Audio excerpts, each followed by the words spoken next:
Good day, Ma'am Boylado. Good day, classmates. Today we're going to present to you our report on self-care deficit theory by Dorothy Orem. First, we'll learn about the theorist. Dorothy Orem was born in Baltimore, Maryland on July 15, 1914.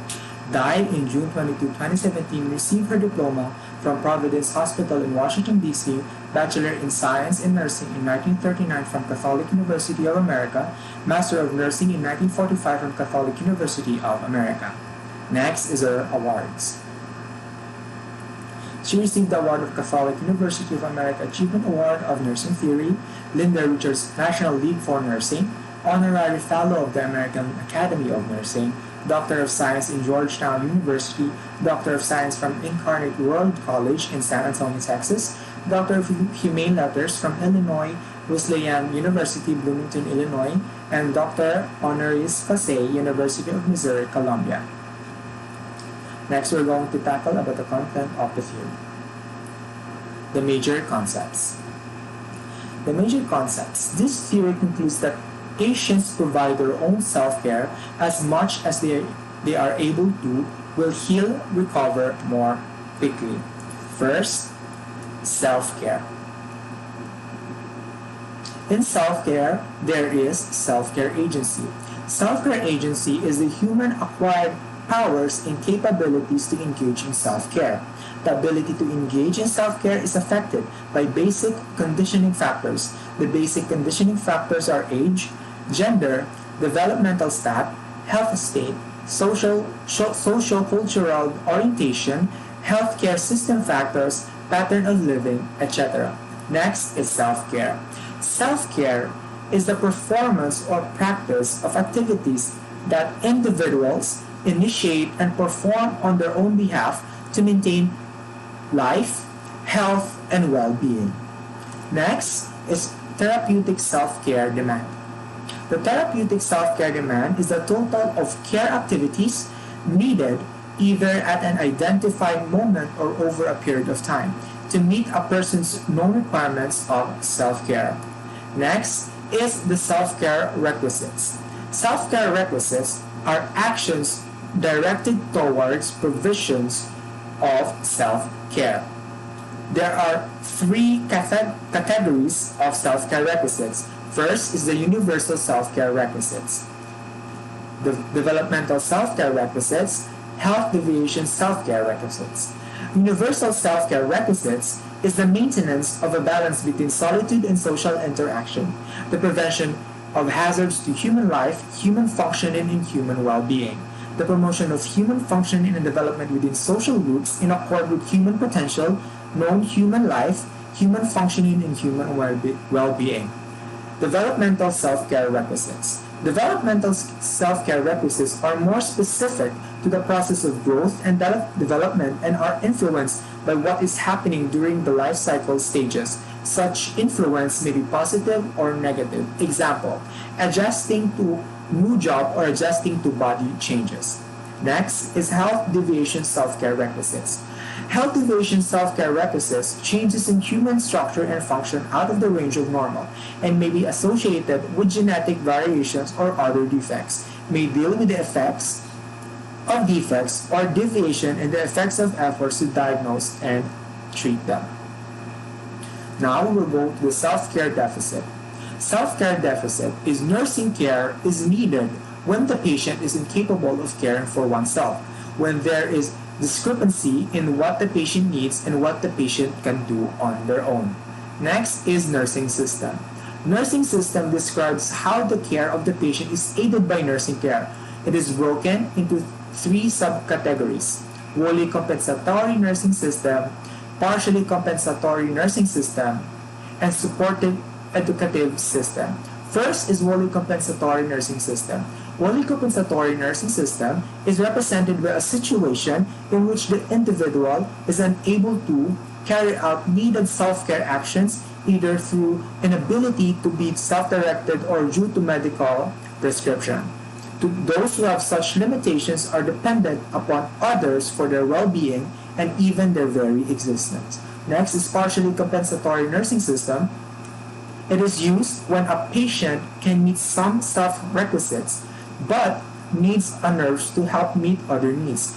The nurse and the patient play a major role in performing self-care. For example, a patient undergone abdominal surgery. Next is supportive educative system. It is used when a patient can meet self-care requisites but needs assistance with decision-making, behavior control, or knowledge acquisition skills. For example, patient with control HDN who seeks additional diet information from the nurse. In this system, the nurse attempts to promote self-care agency. Now we will go to the important principles. Persons who take action to provide their own self-care or for dependents have specialized capabilities for action. The individual abilities to engage in self-care or dependent care are conditioned by age, developmental status, health status, etc. Now we will go to the meta-paradigm of the theory. First is person. Orem views a person as a physical, social, and psychological character with inconsistent degree of self-care abilities. Person is the recipient of care needed and has potential for learning and development, and also has the abilities to learn how to meet self-care needs, perform effective actions by engaging in deliberate actions, and interpret experiences. Next is environment. Environment consists of environmental factors, environment elements, environmental conditions, external physical and psychological surrounding, and developmental environment. Environment can positively or negatively affects the person's ability to provide self-care. Next is nursing. Orem defines the art of nursing as an intellectual quality of the individual nurse. This quality is related to creativity as well as analysis and synthesis of information, all of which contribute to development of nursing systems to assist individuals or multi-person units. Next is health. Health is a state characterized by soundness or wholeness of bodily structure and function. Illness is its opposite. It consists of physical, psychological, interpersonal, and social aspects. These aspects are inseparable. Health includes promotion and maintenance of health, treatment of illnesses, and prevention of complications. Hello everyone, I'm Fabi Caras and I'm going to tackle about the conceptual framework of Orem's self-care theory. This conceptual framework contains self-care demands, nursing agency, and self-care agency. So early in her career, Dorothy developed her self-care deficit theory even after her retirement. She refined her theory through the late 1980s to early 2000s. Her theory starts with self-care agency, which is oneself is able to perform self-care activities. Any of self-care which is oneself is able to maintain their health and well-being with physical activities, and self-care demands which is the totality of self-care actions to be performed for some duration in order to meet self-care requisites by using valid methods and related sets of operations and actions. When you have patients' abilities that are greater than their needs, there is a self-care deficit. If this exists, this creates the need for nursing and nursing agency for the deficit comes in health education, supporting one another to help meet therapeutic self-care demands.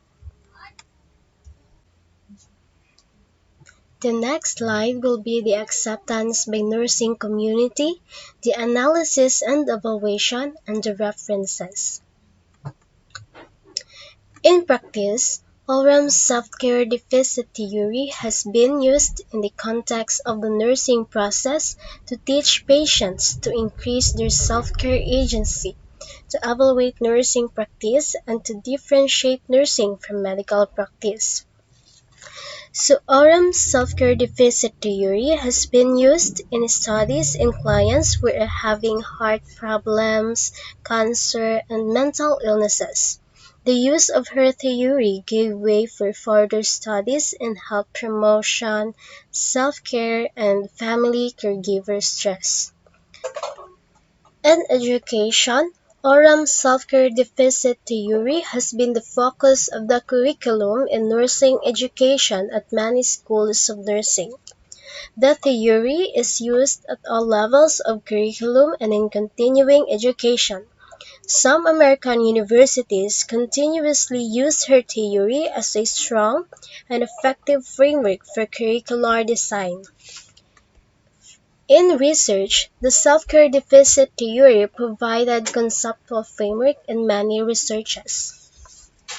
A number of researches derived from Orem's theory can be classified relating to the development of research instruments for scientific measurements of the components of her theory and studies that test these components. One of the first instruments developed is the exercise of self-care agency, or ESCA, which was published in 1979. Another instrument developed is the appraisal of self-care agency, or ASA. This scale was developed to measure the core concept of Orem's self-care deficit theory. For analysis and evaluation. For simplicity, Orem's theory has limited terms in its explanations, therefore easy to absorb and digest. She has tried to show the relationship between three constituent theories through simple diagram. The depth within the concept is intelligently described by the theorists to comprehend nursing practice discipline. For generality, the self-care deficit theory of nursing is not an explanation of the individuality of a particular concrete nursing practice situation, but rather the expression of a singular combination of conceptualized properties or features common to all instances of nursing. For empirical precision, Orem's theory has been used for research using both qualitative and quantitative methodologies.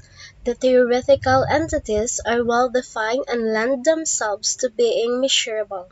However, instruments have not been developed for all the entities, for example, the nursing agency.